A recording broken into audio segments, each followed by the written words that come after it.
मैं अमित आप सबका सिविलियंस में स्वागत करता हूं। जैसा कि आप सभी जानते हैं जेपीएससी प्रीलिम्स का जो डेट है वो 17 मार्च रखा गया है और ये एक आपका एक्सपेक्टेड डेट है, लेकिन हम लोग इसी डेट को मानते हुए अपनी तैयारी को जारी रखेंगे। और जो हमारी स्ट्रेटजी रहेगी और इस चैनल के माध्यम से जितनी भी आपको क्लासेस प्रोवाइड की जा रही है और जो नोट्स प्रोवाइड की जा रही है उन सभी के बारे में हम लोग इस वीडियो में डिटेल में बात करेंगे कि किस प्रकार से आगे की क्लासेस जो है जारी रहेगी। अगर आप लोग इस चैनल में नए हैं तो आप लोग चैनल को सब्सक्राइब कर सकते हैं और टेलीग्राम चैनल से जुड़ करके फ्री में नोट्स प्राप्त कर सकते हैं। इस चैनल के माध्यम से आपको जेपीएससी के प्रीलिम्स और मेंस और यहाँ तक कि इंटरव्यू, ये तीनों ही स्टेजेस की तैयारी इसी चैनल के माध्यम से कराई जाएगी। बहुत से स्टूडेंट्स को जेपीएससी प्रीलिम्स के जो सिलेबस है उसमें क्लैरिटी नहीं आ पाती है कि किन चीज़ों को पढ़ना है और किन चीज़ों को छोड़ना है, या फिर इतने बड़े सिलेबस में किसको प्रायोरिटी बेसिस पे पहले तैयारी करना है और किसको सबसे लास्ट में तैयारी करना है। तो बेसिकली इस वीडियो में हम लोग एक स्ट्रेटजी की बात करेंगे कि पहले आपको क्या पढ़नी चाहिए, किसको ज़्यादा पढ़नी चाहिए और किस चीज़ को थोड़ा कम पढ़ने से भी काम चल जाएगा। क्योंकि आपको 100% मार्क्स लाने का ज़रूरत नहीं है प्रीलिम्स क्वालिफाई करने के लिए। अगर आपका 65% मार्क्स रहता है तो आप जो है प्रीलिम्स क्वालिफाई कर जाइएगा, और अगर आपका मार्क्स 70% तक रहता है तो आप इजीली प्रीलिम्स क्वालिफाई कर जाइएगा।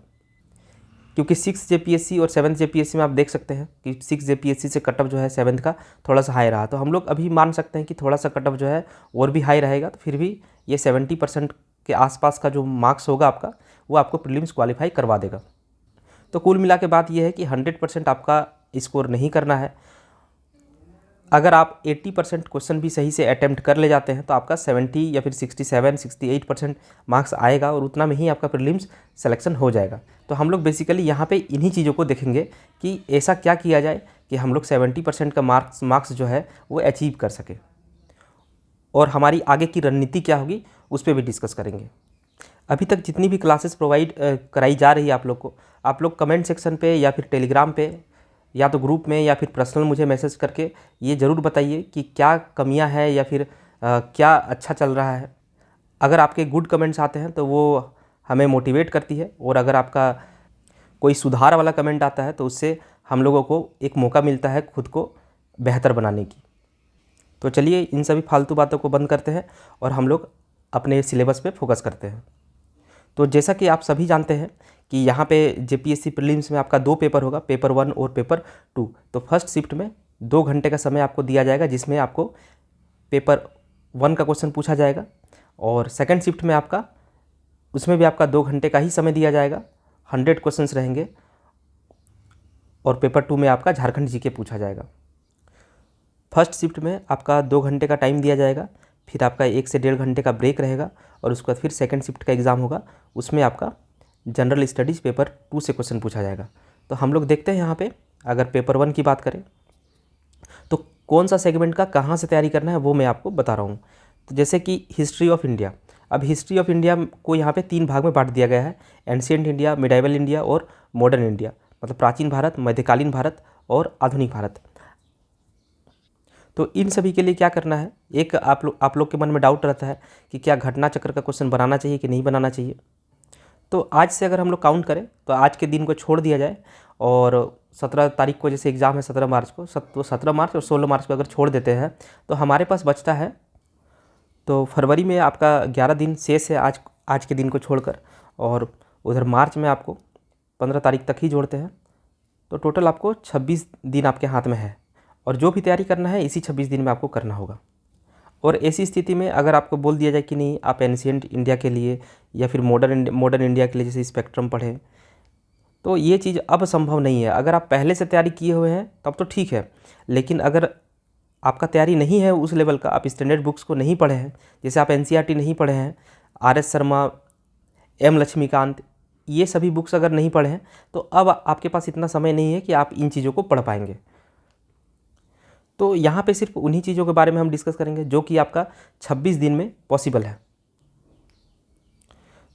तो यहाँ पे आप इन तीनों सेगमेंट जो है एंशिएंट इंडिया, मिडाइवल इंडिया और मॉडर्न इंडिया है, यहाँ पे आप घटना चक्र का जो बुक है वो खरीद सकते हैं, और इसमें से सभी क्वेश्चन को नहीं बनाना है।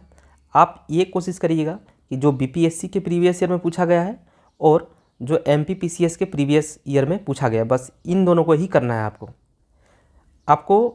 UPSC और UPPCS का क्वेश्चन जो है वो टच नहीं करना है, और इनमें से जो वन लाइनर टाइप का हो, जो इजी टाइप का हो, अगर करने का मन है तो सिर्फ उन्हीं क्वेश्चंस को आप टच करिएगा। बाकी आप UPSC और UPPCS का कोशिश करिए उन क्वेश्चंस को नहीं टच करने का, क्योंकि इन दोनों ही एग्ज़ाम का लेवल जो होता है आपका JPSC से काफ़ी ऊपर होता है। सेम टॉपिक रहेगा, लेकिन आपका क्वेश्चन जो है पूछने का तरीका JPSC और UPSC में काफ़ी डिफरेंस है। अगर JPSC आपका जैक बोर्ड का एग्ज़ाम है तो आप समझिए UPSC जो है वो आपका CBSE बोर्ड का एग्ज़ाम है। JPSC में आप जैसे कि जैक बोर्ड और CBSE बोर्ड दोनों ही NCERT पढ़ते हैं, और दोनों का सिलेबस भी लगभग सेम ही रहता है 98 to 99%, लेकिन दोनों में जो क्वेश्चंस पूछे जाते हैं सेम टॉपिक से वो बिल्कुल अलग अलग प्रकार की पूछी जाती है। उसी प्रकार से JPSC और UPSC या फिर JPSC और UPPSC में सेम टॉपिक पे क्वेश्चन का लेवल अलग अलग हो जाता है। तो अभी आपको फ़िलहाल इतना माथा ख़राब नहीं करना है, आप घटना चक्र उठाइए और BPSC और MPPCS में जो पूछा गया है सिर्फ इन्हीं को लगाइएगा।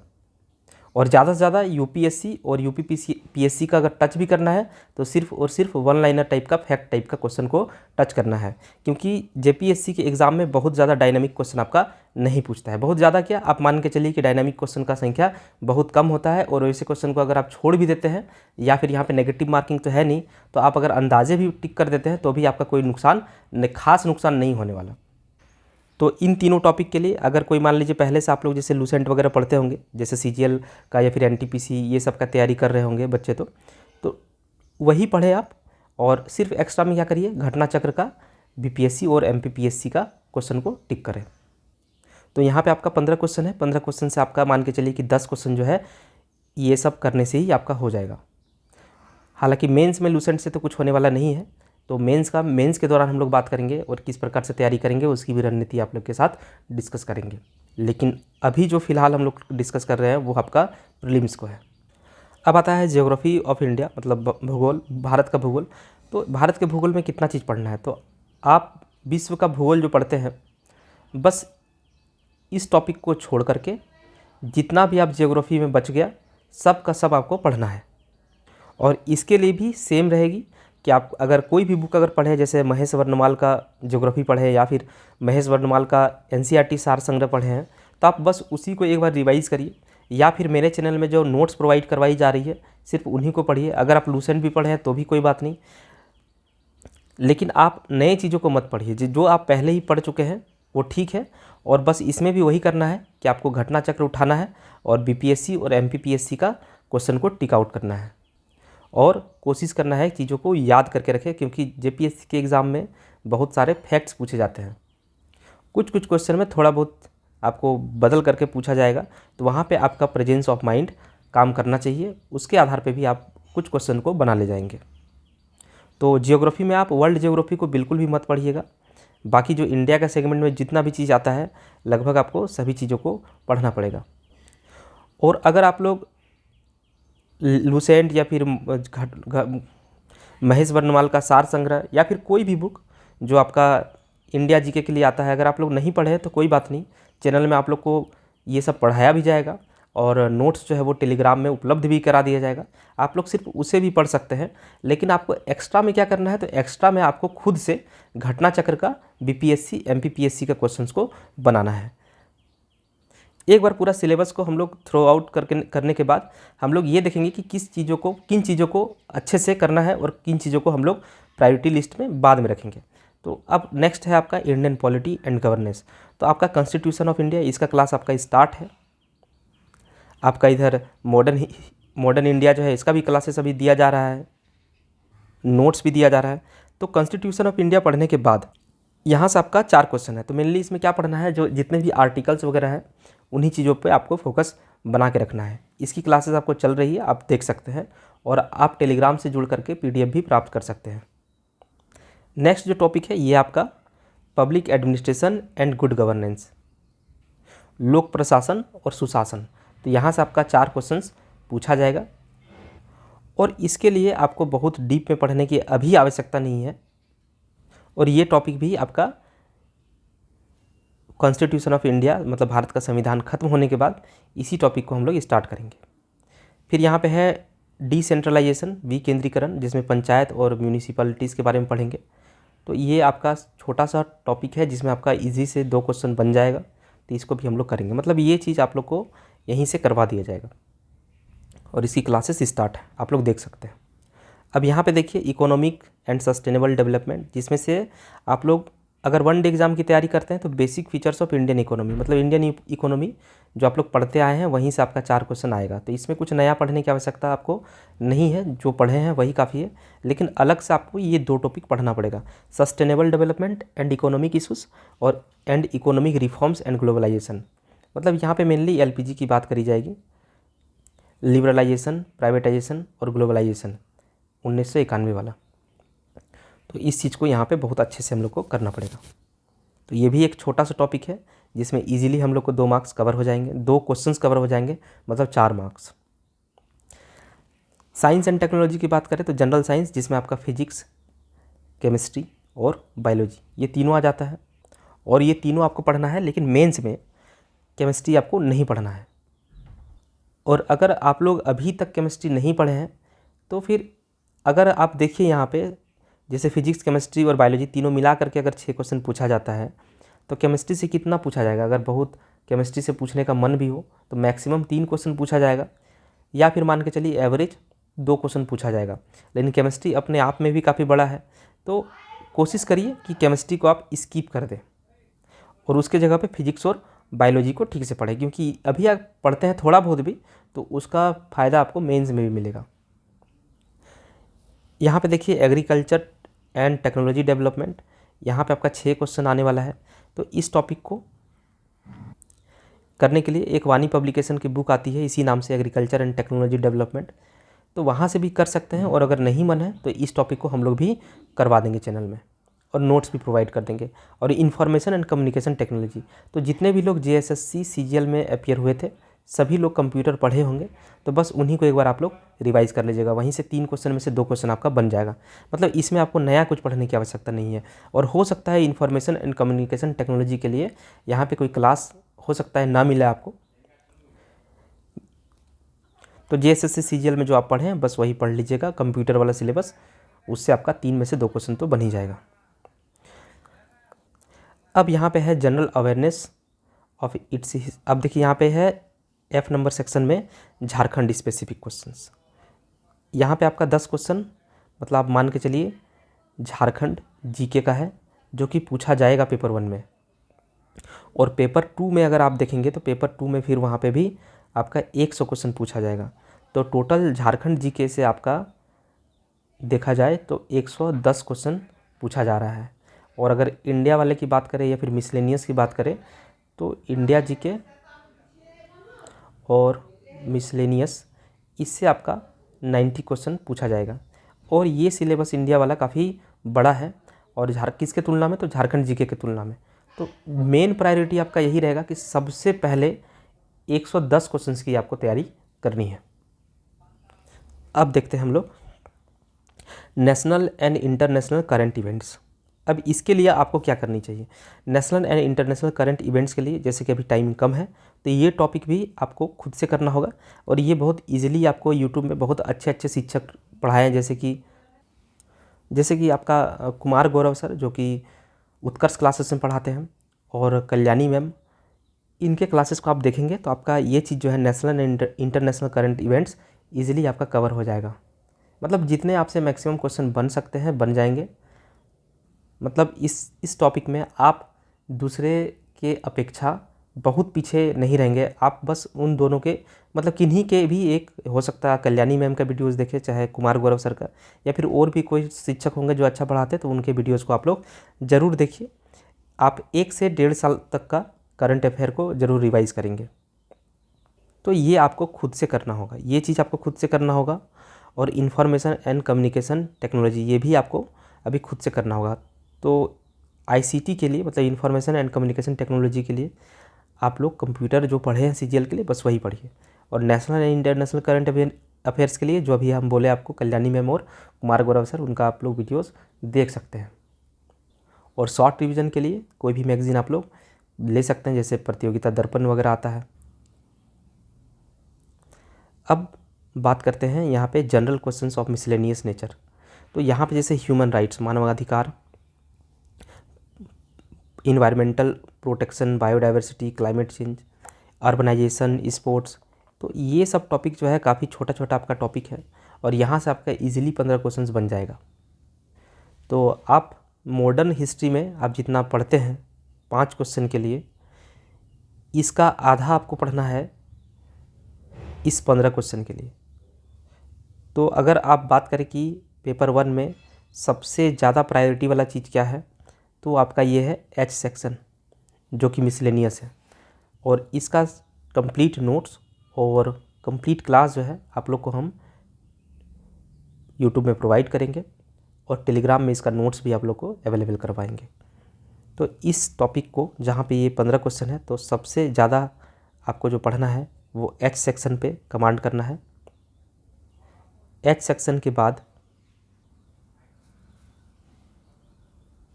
ये मिसलेनियस वाला पार्ट पढ़ना है। मिसलेनियस के बाद आपको झारखंड स्पेसिफिक क्वेश्चंस जो कि आपका पेपर 2 के तैयारी के दौरान ही हो जाएगा, ये 2 टॉपिक। तो यहाँ पे आपका 15 क्वेश्चन, यहाँ पे आपका 10 क्वेश्चन। उसके बाद आपको इंडिया, हिस्ट्री ऑफ इंडिया, यहाँ से जो 15 क्वेश्चन पूछे जाएंगे वो मतलब सेक्शन ए ये करना है।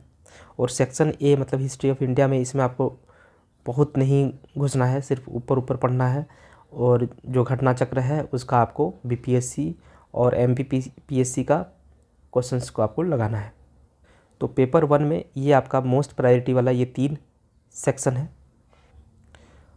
और इसके बाद आपको इंडियन पॉलिटी वाला जो सेक्शन है ये वाला, ये भी आपका बहुत ज़्यादा आपको नहीं पढ़ना पड़ेगा, इंडियन पॉलिटी एंड गवर्नेंस, जिसमें आपको 10 क्वेश्चन पूछा जाएगा। तो ये है आपका सेक्शन नंबर सी। तो सेक्शन सी आपको 10 क्वेश्चन के लिए, तो सबसे पहले आपको इन चीज़ों का तैयारी करना है। तो 15, 30 और 20, 50 क्वेश्चंस, ये 50 क्वेश्चंस का तैयारी आपको सबसे पहले करना है। मतलब इसमें आपको कुछ भी छोड़ करके नहीं जाना है बिल्कुल भी। उसके बाद और देखिए क्या क्या आपको करना है। जैसे साइंस एंड टेक्नोलॉजी में आईसीटी वाला सेक्शन, कंप्यूटर वाला जो आप लोग सीजीएल में पढ़े हैं, बस आप वही पढ़ के जाए। तो ई का 3rd, तो उसके बाद आपको ई का 3rd सेक्शन जो है वो आपको करना है। यहाँ से आपके 3 क्वेश्चन और कवर हो जाएंगे, और बाकी टॉपिक जो आपके बच गए जैसे कि करंट अफेयर, तो करंट अफेयर आप लोग रेगुलर अब वीडियोज़ देखना चालू करिए। यूट्यूब पे बहुत सारे फ्री वीडियोज़ अवेलेबल हैं, उनको देखिए, आप लोग याद करने की कोशिश करिए उन चीज़ों को। एग्रीकल्चर एंड टेक्नोलॉजी वाला जो सेक्शन है जिसमें आपका 6 क्वेश्चन पूछा जाएगा, उसको भी हम करवा देंगे। तो इस तरह से करवाएंगे तो लगभग सब कुछ, इसमें छोड़ेंगे क्या, फर्स्ट पेपर में सिर्फ national and international current affair को हम नहीं करवाएंगे, और इन्फॉर्मेशन एंड कम्युनिकेशन टेक्नोलॉजी ये भी आपको खुद से करना है। बाकी जितनी भी चीज़ें आपको दिख रही है ये सभी इस चैनल के माध्यम से आपको करवा दिया जाएगा, लेकिन आप जो है ये प्रायोरिटी बेसिस पे इसको रखिएगा, इनको बार बार रिवाइज़ करिएगा। जैसे एच सेक्शन को आपको नहीं छोड़ के जाना है, एफ सेक्शन को भी नहीं, ए सेक्शन को नहीं, सी सेक्शन को नहीं, क्योंकि यहाँ से क्वेश्चन जो है आप इजीली सॉल्व कर सकते हैं। अब नेक्स्ट अगर हम लोग पेपर 1 पेपर 2 की बात करें, तो पेपर 2 में जैसे है झारखंड का इतिहास, ए सेक्शन में यहाँ पे मुंडा शासन व्यवस्था, नागवंशी शासन व्यवस्था, पढ़ा पंचायत शासन व्यवस्था, तो मेनली यहाँ पे आपका शासन व्यवस्था है जिससे आपका 8 क्वेश्चन पूछा जाएगा। और ये बहुत एक इजी सा टॉपिक है, लगभग चीज़ें मिलती जुलती ही रहेगी इसमें। तो ये सेक्शन आपको करना है। तो इसमें तो आपको डाउट भी नहीं होगा कि इसमें क्या पढ़ना है, क्योंकि यहाँ पे क्लियर पता चल रहा है कि मुंडा शासन व्यवस्था मतलब मुंडाओं की शासन व्यवस्था पढ़नी है, तो इसको हम लोग करेंगे। यहाँ पे आपका कन्फ्यूज़न है झारखंड आंदोलन में, तो झारखंड आंदोलन में जैसे झारखंड के सदान है, तो यहाँ पे हम लोग को सदान के बारे में पढ़ना है कि सदान किनको कहते हैं, सदानों का संबंध किस प्रजाति से है, इनकी झारखंड के कुल आबादी में क्या प्रतिशत रही है, सदानों की आजीविका का साधन क्या है, सदानों का मुख्य भोजन क्या है, धर्म की दृष्टि से सदान क्या होते हैं। तो इस प्रकार के चीज़ों को झारखंड के सदान में पढ़ना है, और यहाँ से आपका एक क्वेश्चन पूछा जाएगा, तो सदान के बारे में पढ़ना है यहाँ पे।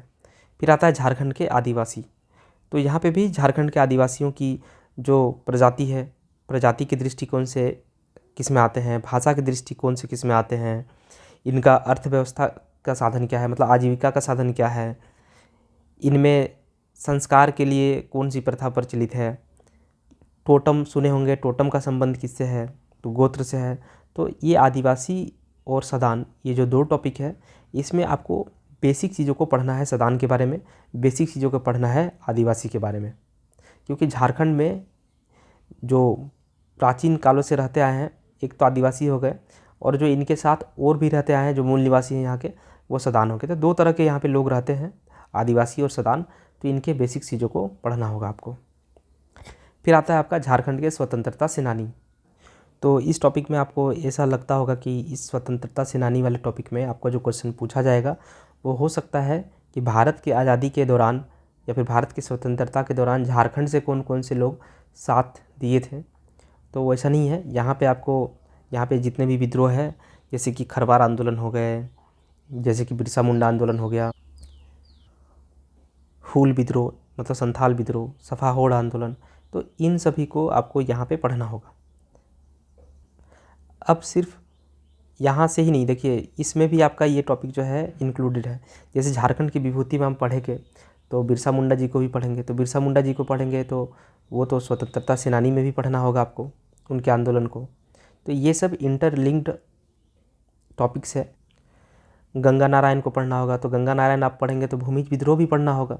तो भूमिज विद्रोह आपका चला गया स्वतंत्रता सेनानी में, लेकिन विभूति में आ गया गंगा नारायण सिंह, रानी सर्वेश्वरी देवी, जयपाल सिंह मुंडा, नीलांबर पीताम्बर। तो ये सब चीज़ें आपको यहाँ पे कंबाइंड रूप से पढ़नी पड़ेगी। कुल मिला के आप झारखंड में जो जितने भी विद्रोह हुए हैं, चाहे वो ढाल विद्रोह हो, चाहे वो सपाहोड़ आंदोलन हो, चाहे आपका ताना भगत आंदोलन हो, उलगुलान विद्रोह हो, आप किसी को स्किप नहीं कर सकते। यहाँ से आपको क्वेश्चन देखने को मिलेगा। अब यहाँ देखिए झारखंड आंदोलन एवं राज्य गठन, तो इसमें आपको शिबू सोरेन जी से रिलेटेड चीज़ों को पढ़ना होगा। छोटा नागपुर उन्नति समाज, छोटा नागपुर केसरी किसे कहते हैं, मरांग गोम के किसे कहते हैं, तो इन सभी चीज़ों को आपको इस टॉपिक में पढ़ना होगा। कुल मिला के यहाँ पे जैसे जयपाल सिंह मुंडा आपको पढ़ना है, झारखंड आंदोलन एवं राज्य गठन, तो उनका बहुत योगदान रहा। तो जयपाल सिंह मुंडा जी को आपको झारखंड आंदोलन एवं राज्य गठन के लिए भी पढ़ना है, और विभूति में भी ये चीज़ आपको पढ़ना होगा। तो ये सभी टॉपिक जो है एक दूसरे से इंटरकनेक्टेड है। मतलब आपको जितने भी विद्रोह रहे हैं, चाहे वो स्वतंत्रता के पहले हो, स्वतंत्रता के दौरान हो, या फिर झारखंड राज्य के निर्माण के समय, मतलब 2000 के आसपास का हो, तो ये सभी चीज़ें जो है इन्हीं टॉपिक्स में आपका मिल जाएगा, और यहीं से क्वेश्चन पूछा जाता है। ऐसे आपको ऊपर ऊपर देखने से तो नहीं समझ में आता है, लेकिन क्वेश्चन जो है इन्हीं टॉपिक से पूछा जाएगा। कुल मिला के आपको झारखंड के जितने भी विद्रोह हुए हैं, चाहे ढाल विद्रोह से स्टार्ट करके सपाहोड़ विद्रोह, ताना भगत आंदोलन, सब कुछ पढ़ना है। और झारखंड विभाजन के दौरान कौन कौन लोग अपना सभा बनाए थे, जैसे आदिवासी महासभा हुआ, छोटा नागपुर कैथोलिक सभा हुआ, इन सभी को भी पढ़ना है। तो आई होप कि आप ये टॉपिक को समझ गए होंगे। अब आता है झारखंड की विशिष्ट पहचान। विशिष्ट पहचान में भी समझने में थोड़ा मुश्किल होता है, जैसे झारखंड की सामाजिक स्थिति, सांस्कृतिक स्थिति, राजनीतिक स्थिति, आर्थिक स्थिति और धार्मिक विशिष्टताएं एवं पहचान। तो ये जो राजनीतिक स्थिति है, ये तो समझ में आता है कि झारखंड का जो भी पॉलिटी वाला सेक्शन है वो पढ़ना है, लेकिन सामाजिक स्थिति में क्या पढ़ना है उसको डिस्कस करते हैं। तो सामाजिक स्थिति में झारखंड में 2 लोग रहते हैं, आपको पता है, एक आदिवासी और दूसरा सदान। तो आदिवासी और सदान की जो सामाजिक व्यवस्था है उसके बारे में पढ़ना है। जैसे कि संथाली समाज में वधू मूल्य को क्या कहते हैं, या फिर सिंगबोंगा का अभिप्राय किस देवता से है, या फिर संथाल जनजाति में कुल कितने गोत्र पाए जाते हैं। तो ये चीज़ जो सामाजिक स्थिति है, और ऊपर में देखिए आदिवासी और सदान, ये भी आपको पढ़ना है। तो ये टॉपिक एक दूसरे से इंटरकनेक्टेड है। कुल मिला के अगर आप आदिवासी को पढ़ते हैं, मतलब जनजातियों को पढ़ते हैं, तो जो यहाँ पे 33 प्रकार की जनजाति है उनको पूरा अच्छे से पढ़ना होगा। और सब अलग अलग से टॉपिक दे के रखा है, लेकिन वही चीज़ है आपको, तो ज़्यादा कन्फ्यूज़ नहीं करना है। सामाजिक स्थिति में और क्वेश्चन आप देख लीजिए, जैसे बिरहोर और कोरवा के युवा गृह को क्या कहा जाता है, तो इस टाइप से क्वेश्चन है। फिर आता है आपका सांस्कृतिक स्थिति। सांस्कृतिक स्थिति में जैसे पर्व वगैरह हो गया, जैसे सरहुल पर्व कब मनाया जाता है, या फिर कार्तिक अमावस्या के दिन कौन सा पर्व मनाया जाता है, सूर्यकुंड मेला, मतलब यहाँ पे मेला को भी पढ़ना है आपको कि सूर्यकुंड मेला कहाँ पे होता है, हिजला मेला कहाँ लगता है। तो सांस्कृतिक स्थिति में इन चीज़ों को पढ़ना होता है, मतलब मेला के बारे में, पर्व के बारे में। राजनीतिक स्थिति में जैसे कि झारखंड राज्य का निर्माण कब हुआ, झारखंड विधानसभा के प्रथम मनोनीत व्यक्ति कौन थे, झारखंड उच्च न्यायालय के प्रथम मुख्य न्यायाधीश कौन थे। इस टाइप से क्वेश्चन आपका राजनीतिक स्थिति में पूछा जाएगा। आर्थिक स्थिति में बात करें तो झारखंड का जो आर्थिक सर्वेक्षण है, झारखंड का जो बजट है, इसको आपको पढ़ना होगा। और झारखंड का आर्थिक सर्वेक्षण और झारखंड का जो बजट है, ये आपका झारखंड के करंट अफेयर में भी पूछा जाएगा। तो भले आर्थिक स्थिति में आपका एक क्वेश्चन यहाँ दिख रहा होगा तो आपको लगेगा कि आर्थिक समीक्षा को छोड़ दिया जाए और बजट को छोड़ दिया जाए, क्योंकि बहुत ज़्यादा चीज़ें याद करनी पड़ती है। लेकिन ऐसा नहीं करेंगे आप, क्योंकि प्रीलिम्स की ही बात करें, मेंस में अगर नहीं, जब मेंस में तो बहुत जगह आपको लिखना होता है आर्थिक समीक्षा को, और बजट का जो रिपोर्ट आया हुआ है बहुत जगह पे आपको ज़रूरत पड़ता है। लेकिन मेंस की बात नहीं करते हैं, सिर्फ प्रीलिम्स में ही देखें तो आपको यहाँ तो दिख रहा है एक क्वेश्चन, लेकिन ऐसा नहीं है। करंट अफेयर करके भी अलग से दिया है झारखंड का समसामयिक घटनाएं, तो यहाँ पे आपका 7 क्वेश्चन पूछा जाएगा। तो वहाँ पे भी बजट और आर्थिक समीक्षा से क्वेश्चन रह सकता है, तो आप स्किप नहीं कर सकते हैं। फिर है आपका झारखंड की धार्मिक विशिष्टताएं एवं पहचान। तो यहाँ पे सीधा सीधा धर्म की जो भी विशिष्टताएं हैं, सरना धर्म के बारे में पढ़ना है, हिंदू धर्म के बारे में पढ़ना है थोड़ा बहुत, क्योंकि सदान लोग यहाँ पे हिंदू धर्म को मानते हैं और आदिवासी लोग जो है वो सरना धर्म को मानते हैं। तो इन चीज़ों के बारे में यहाँ पे पढ़ना होगा। फिर नेक्स्ट टॉपिक आप देखिए, लोक साहित्य, नृत्य, संगीत, वाद्य, दर्शनीय स्थल तो आप समझ रहे होंगे। और फिर से लिख दिया है आदिवासी संस्कृति। तो आदिवासी संस्कृति आपका यहाँ पे भी पढ़ना होगा थोड़ा बहुत, सांस्कृतिक स्थिति अलग से दिया है, यहाँ पे भी पढ़ना होगा, और फिर यहाँ पे भी अलग से लिख दिया है। तो देखिए यहाँ पे लोक साहित्य जो भी है, कला और लोक नृत्य जो भी है, संगीत और वाद्य यंत्र जो जितने भी यहाँ पे, जैसे मांदर, ढोल, ये सब पढ़ना है। दर्शनीय स्थल जैसे इटखोरी हो गया, रजरप्पा, बाबा धाम, इन चीज़ों को पढ़ना है। पुरातात्विक स्थल कि कहाँ पे क्या मिला हुआ है, और आदिवासी जाति, प्रजाति एवं विशेषताएं, तो ये एक टॉपिक। तो आप देखिए यहाँ पे आदिवासी है, उनकी जाति प्रजाति के दृष्टिकोण से वो क्या है और उनमें मेन विशेषताएं क्या है, जैसे धार्मिक देवता कौन है, मुख्य देवता कौन है, जो धार्मिक कार्य वो करते हैं उनको क्या कहते हैं।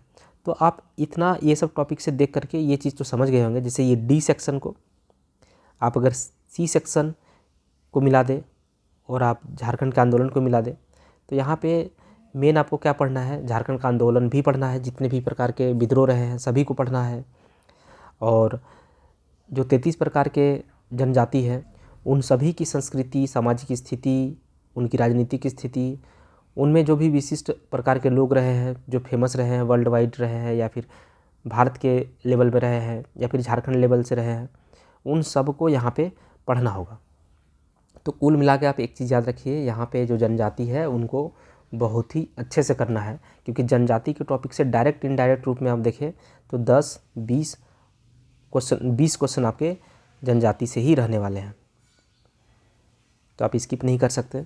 साहित्य और साहित्यकार, इसमें आपको 100-150 साहित्य और साहित्यकार को याद रखना है, और 5 क्वेश्चन जो है वो बहुत इजीली आपका हो जाएगा। इन सभी को कनेक्ट करके आपको याद करवा दिया जाएगा। इतना लोड नहीं लेना है कि साहित्य और साहित्यकार को रटे कैसे रटा दिया जाएगा, क्योंकि यहाँ पे आप समझेंगे भी तो क्या समझेंगे, ना तो मेंस में काम आने वाला है, ना आंसर राइटिंग में कहीं कुछ नहीं। इसको सिंपली याद करना है और याद हम करवा देंगे। मेन दिक्कत क्या है, जैसे यहाँ पे देखिए आप CNT SPT एक्ट है, लोग पढ़ लेते हैं लेकिन याद नहीं रह पाता है, और क्वेश्चन वहाँ पे फैक्ट वाला पूछा जाता है। तो आपको याद कैसे करवाया जाए, वो भी उसका भी जुगाड़ बना के आपको याद करवाया जाएगा। प्रमुख शिक्षण संस्थान, ये भी आप 100-150 कर लेना है, 3 क्वेश्चन ईजिली बन जाएगा। ये सब ईजी है, गिफ्ट है ये सब। झारखंड के खेलकूद से 5 क्वेश्चन, मतलब जितने भी प्रकार के खेल यहाँ पे खेले जाते हैं, जो भी खिलाड़ी है जो फेमस है इंडिया में, जो फेमस है, जो वर्ल्ड में फेमस है, उनके बारे में पढ़ना है। तो ये जो 3 टॉपिक है यहाँ पे, साहित्य साहित्यकार, शिक्षण संस्थान और खेलकूद, बहुत इजी टॉपिक है और इनको तो आपको करना ही करना है। एक्चुअल में आपको झारखंड में कुछ भी नहीं छोड़ना है। फिर CNT SPT और अन्य राज्य परक अधिनियम, तो इस अधिनियम को करवा दिया जाएगा। इसमें आपका 12 क्वेश्चन पूछा जाएगा। ये भी आपका आधुनिक भारत में आप 5 क्वेश्चन लाने के लिए जितना मेहनत करेंगे उसका आधा मेहनत में आपका जो है यहाँ पे 12 क्वेश्चन का तैयारी हो जाएगा। फिर आता 1947 से राज्य में आर्थिक विकास का इतिहास, झारखंड का भूगोल, तो जंगल, नदी, पहाड़, पर्वत, खान खनिज ये सब पढ़ना है। यहाँ से 10 क्वेश्चन, मतलब झारखंड का भूगोल। तो झारखंड का भूगोल इसका क्लास आपको चल रहा है और ये सभी चीज़ें जो है लगभग ख़त्म हो चुकी है। उद्योग का नाम ये भी आपका ख़त्म हो चुका है। औद्योगिक विकास आपका बाकी है, इसको भी करवा रहे हैं।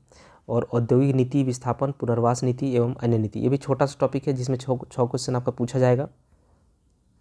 और झारखंड का भूगोल में ही आपको झारखंड में जंगल प्रबंधन, वन्य जीव जंतु संरक्षण कार्य ये कर लेंगे हम लोग, पर्यावरण संबंधी तथ्य या फिर पर्यावरण परिवर्तन, और झारखंड में आपदा प्रबंधन। तो ये टॉपिक और ये अभी जियोग्राफी, जो झारखंड का जियोग्राफी चल रहा है उसी में ये भी आपका कवर हो जाएगा। मतलब मान के चलिए ये 2 से 3 दिन का काम है, 2 से 3 क्लास में ये चीज़ें कवर।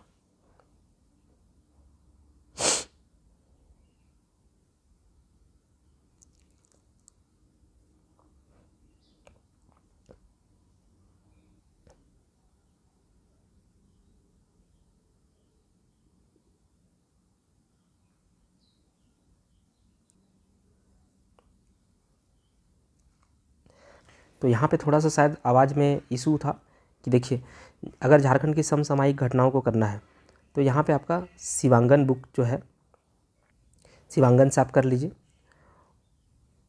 और इधर जो इंडिया में जो करंट अफेयर है इंडिया का, वो सब आप कल्याणी मैम के क्लासेस से कर सकते हैं। लेकिन करंट अफेयर के लिए क्या है ना कि आप कुछ भी कर लें। अगर आपका 22 क्वेश्चन पूछा जा रहा है, जैसे 15 क्वेश्चन पेपर 1 में और 7 क्वेश्चन पेपर 2 में, तो आप सब क्वेश्चन नहीं बना सकते। आप मान के चलिए 15 क्वेश्चन आप अटैम्प्ट कर लेंगे आराम से। और यहाँ पे प्रीलिम्स में किसी प्रकार का नेगेटिव मार्क्स नहीं है, नेगेटिव मार्किंग नहीं है। तो आप जो है सभी क्वेश्चन को टिक करके आपको आना है। तो आप अगर ज़्यादा से ज़्यादा चीज़ों को पढ़ के जाएंगे तो ऑप्शन को एलिमिनेट करके भी उन क्वेश्चंस को आप बना सकते हैं जो आपको नहीं आता है एब्सोल्यूट तरीके से। तो यहाँ पे ई, एफ और जी सेक्शन जो है साहित्य, साहित्यकार, शिक्षण संस्थान, खेलकूद, ये बहुत ईजी टॉपिक है। CNT SPT एक्ट, इसको याद करने में मुश्किल होता है, समझ आप सकते हैं, कोई दिक्कत नहीं है, लेकिन इसको समझा भी दिया जाएगा और याद करवा भी दिया जाएगा। इसको भी हम लोग कनेक्शन के जरिए जो जितने भी इम्पोर्टेंट धाराएँ हैं उससे अधिक धाराओं को आपको कनेक्शंस के जरिए याद करवा दिया जाएगा। तो इसके लिए आप टेंशन मत लीजिए। झारखंड जीके का सबसे बड़ा सिरदर्द जो है यही है, लेकिन CNT SPT और जनजाति, और इन दोनों को ही हम लोग कनेक्शंस के जरिए आपको याद करवा देंगे, क्योंकि इनमें बहुत ज़्यादा आप समझ के भी क्या करिएगा, क्योंकि CNT और SPT एक्ट जो है ये आपका मेंस में नहीं पूछा जाएगा। लेकिन हम लोग एग्ज़ाम भर के लिए, एग्ज़ाम का जिस प्रकार से क्वेश्चन बना सके उस लायक का हम लोग ज़रूर पढ़ेंगे। आपको अच्छा भी लगेगा क्लास, आपको समझ में भी आ जाएगा और आपको याद भी करा दिया जाएगा। और ये झारखंड में जंगल प्रबंधन, वन्य जीव जंतु संरक्षण, पर्यावरण संबंधी तथ्य जो भी है, और आपदा प्रबंधन, ये आपका 2 से 3 दिन, अभी 2 से 3 क्लास में आपका ख़त्म हो जाएगा। समसामयिक घटना के लिए आपको क्या करना है, शिवांगन लेना है। अब बात करते हैं कि हम लोग का जो क्लास का पैटर्न है वो किस प्रकार से रहेगा इन 26 दिनों में।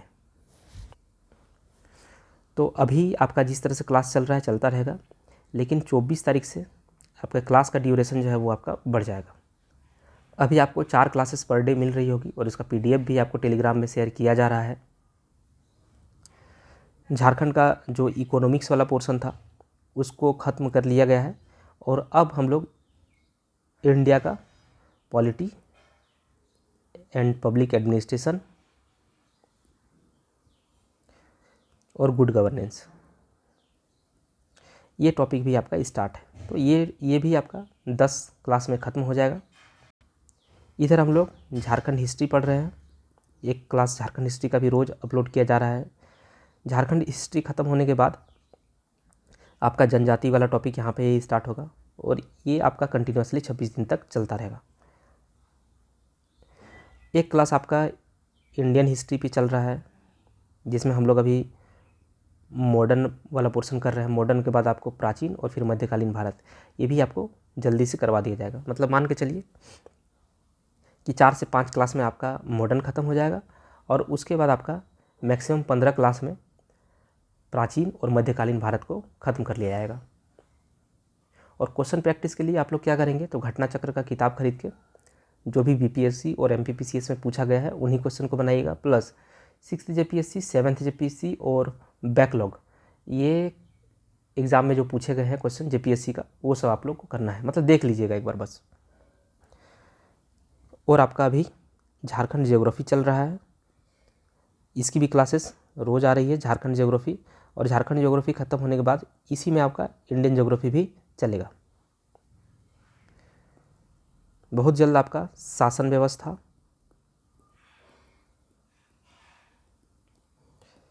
CNT SPT, यहाँ की औद्योगिक नीति जो है,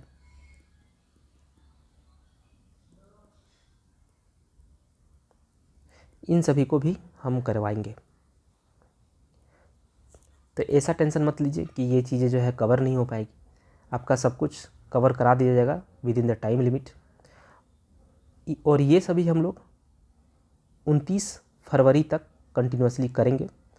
अगर 29 फरवरी को ये चीज़ लगता है कि नहीं एग्ज़ाम जो है पोस्टपोन होने वाली है, तो वहाँ पे हम लोग कोई और रणनीति के साथ काम करेंगे, मतलब फिर हम लोग मेंस के लिए 1-2 सब्जेक्ट स्टार्ट कर देंगे। क्योंकि अगर 17 मार्च का डेट में एग्ज़ाम नहीं हो पाता है तो आप मान लीजिए कि फिर डेट जो एक्सटेंड होगा वो 1-2 महीना नहीं, कम से कम 3 से 4 मंथ का एक्सटेंशन होगा। और इस दौरान काफ़ी अच्छा समय मिल सकता है हम लोग को, तो हम लोग मेंस पे फोकस करेंगे। लेकिन अभी हम लोग 29 फरवरी तक के टाइमलाइन को देख लेते हैं और यहाँ तक जैसा चल रहा है वैसे ही चलेंगे। और 24 फरवरी से आपका क्लास जो है, क्लास का ड्यूरेशन बढ़ा दिया जाएगा।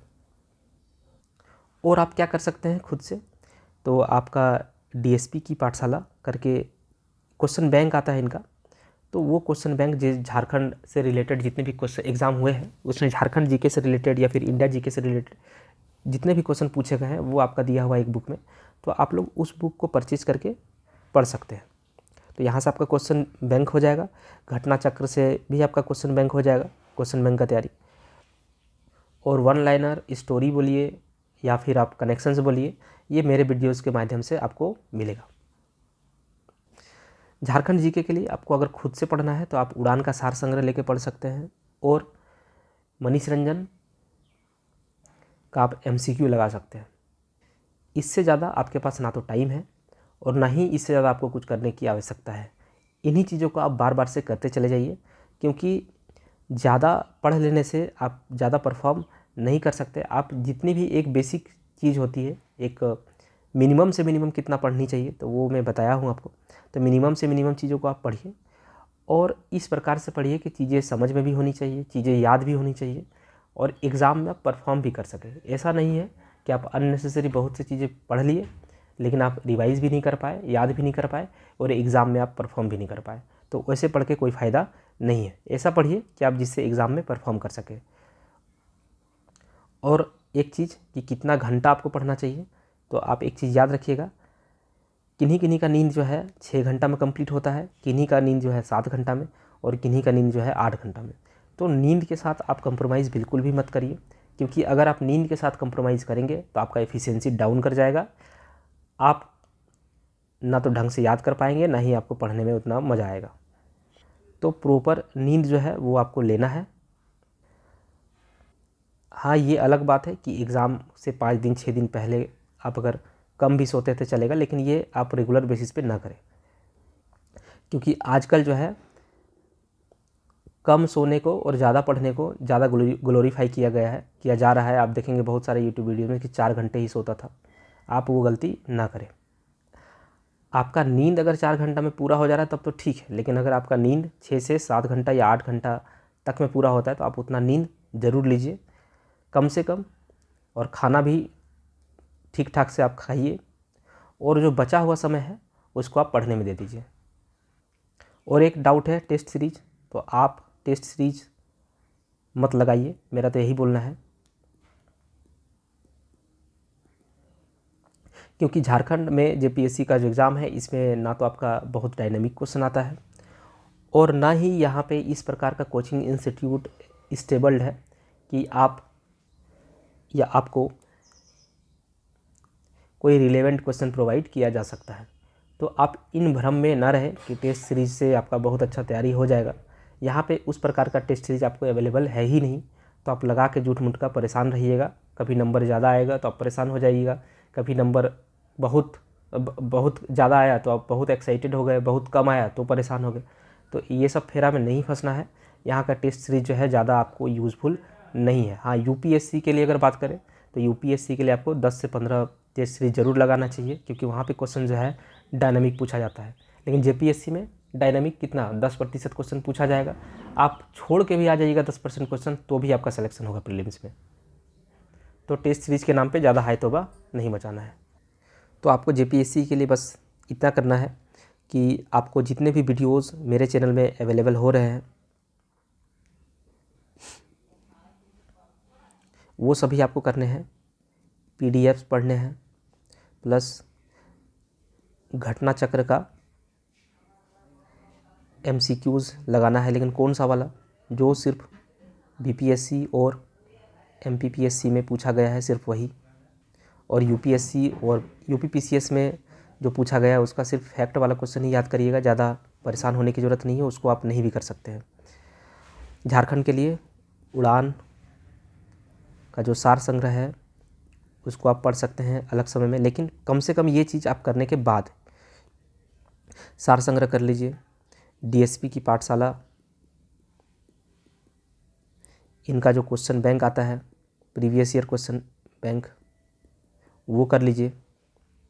और 6th, 7th और आपका बैकलॉग, ये तीनों का जो क्वेश्चन आया हुआ है उसको आप कर सकते हैं। करंट के लिए आप कल्याणी मैम का नोट्स या फिर क्लासेस देखिए।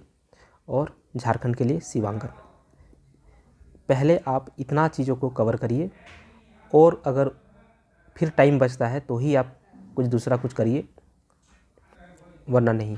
ये आपका मिनिमम से मिनिमम इतना आपको करना है। और आप कोशिश करिए मैक्सिमम से मैक्सिमम जो है पढ़ाई करने का, लेकिन 7 से 8 घंटा का नींद और खाने पीने का समय को छोड़ करके। तो मान के चलिए कि 10 घंटा आपका निकल गया तो ठीक है, कोई बात नहीं। लेकिन जो बाकी का 14 घंटा है इसमें आप 12 घंटा इफ़ेक्टिवली पढ़िए, क्योंकि समय कम है और आपके नहीं पढ़ने से, जैसे अब यहाँ पे अब मैं बोलूँ कि आप 6 से 7 घंटा पढ़िए या फिर 8 घंटा पढ़िए तो आपका हो जाएगा, ये ऐसा गारंटी नहीं है, क्योंकि ये एक कंपटीशन है, नेक टू नेक कंपटीशन है। आप अगर नहीं भी पढ़ रहे हैं तो कोई बात नहीं, दूसरा जो है वो आपसे ज़्यादा पढ़ रहा है और आप सोचते होंगे नहीं आप स्मार्ट स्टडी करते हैं, ऐसा भी नहीं है। आज के समय में सबको स्मार्ट स्टडी ही कर रहा है, लेकिन अब आपको ज़रूरत है स्मार्ट स्टडी और हार्ड वर्क दोनों को मिला के करने का। स्मार्ट तरीके से तो आपको पढ़ना ही है और आपको हार्ड वर्क भी करना ही है, क्योंकि स्मार्ट वर्क कैसे किया जाता है अभी के समय में लगभग सबको पता है। आप कोशिश करिए बहुत से बहुत हार्ड वर्क भी आप करिए, लेकिन नींद के साथ कंप्रोमाइज़ करके नहीं। लेकिन ये नींद को ऐसा बोल रहे हैं तो ये मत समझिएगा कि आप 10 घंटे 12 घंटे सोने लगे, वो भी नहीं करना है आपका। अगर जितना में नींद कंप्लीट होता है बस उतना ही। और आप सोचते होंगे ये चीज़ कि 12 घंटा 14 घंटा कैसे पढ़ा जाए, तो ये चीज़ जो है एक दिन का काम नहीं है। अगर आपको चीज़ें समझ में आ रही है और आप काफ़ी दिन से पढ़ रहे हैं तो आप आराम से 14 घंटा भी पढ़ सकते हैं रोज़। लेकिन नए बच्चों को ये चीज़ में दिक्कत होगा, और आपको पढ़ने में अगर मज़ा भी आ रहा है और आप पढ़ भी रहे हैं, चीज़ें याद भी हो रही है आपकी, तो फिर आप समझिए कि आप सही डायरेक्शन में जा रहे हैं। बस आप जर्नी को एंजॉय करिए और पढ़िए। लेकिन अगर आपको बहुत बोरियत लग रहा है पढ़ने में और आपको मज़ा नहीं आ रहा है पढ़ने में, तो आप बाकी बच्चों से काफ़ी पीछे हो जाएंगे। मज़ा सिर्फ तभी आएगा जब आपको चीज़ें समझ में आएगी और चीज़ें आपको याद होती चली जाएगी, तभी आपको मज़ा आएगा। और जब आप क्वेश्चन बैंक लगाते हैं और आपसे कुछ कुछ क्वेश्चन भी बनने लगता है तो आपको अच्छा लगेगा।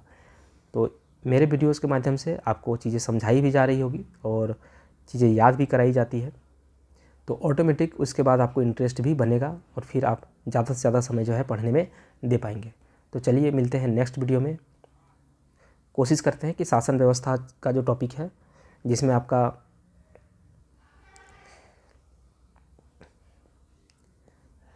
इधर 8 क्वेश्चन जो है, इस 8 क्वेश्चन को जल्दी से कवर करते हैं।